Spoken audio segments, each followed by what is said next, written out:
And beyond the diplomacy and business deals in Beijing, exchanges and candid moments among the US delegation on the sidelines also drew huge attention online in China, adding a lighter touch to an otherwise high-stakes meeting.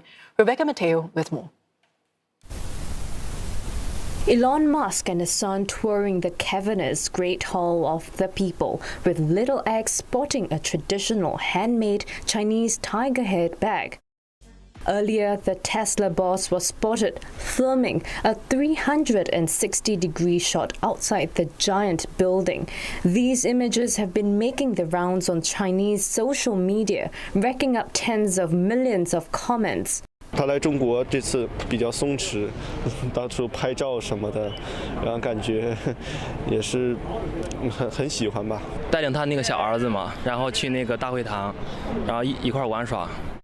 Also generating buzz were scenes of U.S. Secretary of State Marco Rubio admiring the ceiling of the 67-year-old building ahead of a 2.5-hour high-stakes meeting between the two sides. Later, scenes of American business leaders leaving the venue also went viral online. NVIDIA CEO Jensen Huang gave a thumbs up to cameras, while Apple CEO Tim Cook flashed a peace sign. Chinese netizens joked that without his signature leather jacket, Mr. Huang was almost unrecognizable. The relaxed mood and light-hearted moments led some to chatter online that talks had gone smoothly. At the state banquet that evening, Xiaomi founder Lei Jun was also seen taking a photo with Mr. Musk. But beyond the viral moments, questions remain over what the summit could mean for trade ties and businesses in both countries. 对外开放的这一块的，能不能再大一些？ 因为这个是对两国，尤其对我们中国的经济是非常好。还是中美贸易战，然后互相的关税，然后我觉得这个是对我们这些普通人，然后影响最大的。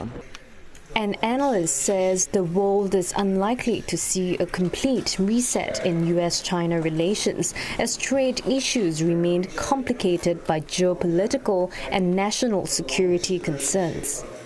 The latest summit was heavily focused on commerce, so there are concrete signs to watch, in the coming weeks and months.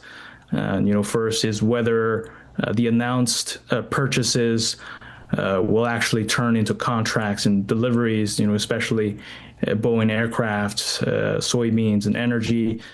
Also, whether NVIDIA's H200 chips actually start shipping to Chinese customers. This will be a bit tricky, despite the U.S. approval, given the regulatory bottlenecks on the Chinese side. But that's definitely something to look out for. It has been a very packed summit with some light-hearted moments along the way. There was a lot of ceremony and both sides had many warm words for each other. Chinese people I spoke with certainly hope that these words will lead to more stable ties and that they will bring real benefits to businesses and people in both countries and even around the world. Rebecca Metteo, CNA, Beijing.